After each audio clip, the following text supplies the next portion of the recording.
फिलिपियों के नाम पौलुस प्रेरित की पत्री, 2 अध्याय। सो यदि मसीह में कुछ शांति और प्रेम से ढाढ़स और आत्मा की सहभागिता और कुछ करुणा और दया है, तो मेरा यह आनंद पूरा करो कि एक मन रहो और एक ही प्रेम, एक ही चित्त और एक ही मनसा रखो। विरोध या झूठी बड़ाई के लिए कुछ न करो, पर दीनता से एक दूसरे को अपने से अच्छा समझो। हर एक अपनी ही हित की नहीं, वरन दूसरों की हित की भी चिंता करे। जैसा मसीह यीशु का स्वभाव था, वैसा ही तुम्हारा भी स्वभाव हो, जिसने परमेश्वर के स्वरूप में होकर भी परमेश्वर के तुल्य होने को अपने वश में रखने की वस्तु न समझा, वरन अपने आप को ऐसा शून्य कर दिया और दास का स्वरूप धारण किया और मनुष्य की समानता में हो गया, और मनुष्य के रूप में प्रकट होकर अपने आप को दीन किया और यहां तक आज्ञाकारी रहा कि मृत्यु, हाँ, क्रूस की मृत्यु भी सह ली।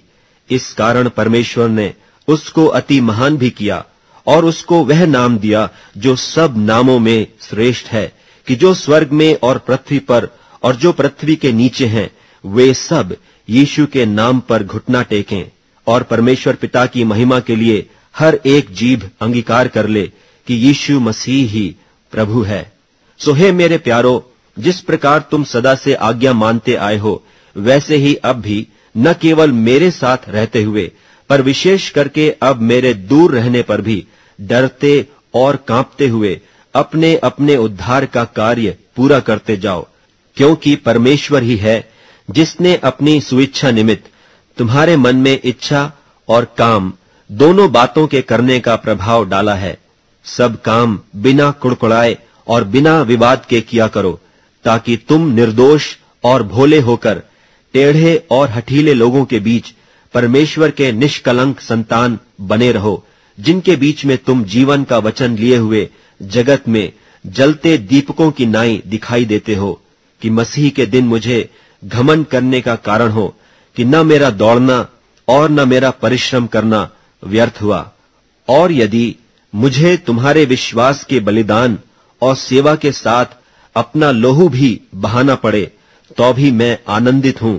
और तुम सबके साथ आनंद करता हूं। वैसे ही तुम भी आनंदित हो और मेरे साथ आनंद करो। मुझे प्रभु यीशु में आशा है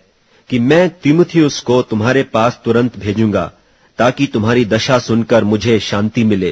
क्योंकि मेरे पास ऐसे स्वभाव का कोई नहीं जो शुद्ध मन से तुम्हारी चिंता करे, क्योंकि सब अपने स्वार्थ की खोज में रहते हैं, न कि यीशु मसीह की। पर उसको तो तुमने परखा और जान भी लिया है कि जैसा पुत्र पिता के साथ करता है, वैसा ही उसने सुसमाचार के फैलाने में मेरे साथ परिश्रम किया। सो मुझे आशा है कि जो ही मुझे जान पड़ेगा कि मेरी क्या दशा होगी, त्यों ही मैं उसे तुरंत भेज दूंगा। और मुझे प्रभु में भरोसा है कि मैं आप भी शीघ्र आऊंगा। पर मैंने इपफ्रुदीतुस को, जो मेरा भाई और सहकर्मी और संगी योद्धा और तुम्हारा दूत और आवश्यक बातों में मेरी सेवा टहल करने वाला है, तुम्हारे पास भेजना अवश्य समझा, क्योंकि उसका मन तुम सब में लगा हुआ था। इस कारण वह व्याकुल रहता था, क्योंकि तुमने उसकी बीमारी का हाल सुना था। और निश्चय वह बीमार तो हो गया था, यहां तक कि मरने पर था, परंतु परमेश्वर ने उस पर दया की, और केवल उस ही पर नहीं, पर मुझ पर भी, कि मुझे शोक पर शोक न हो।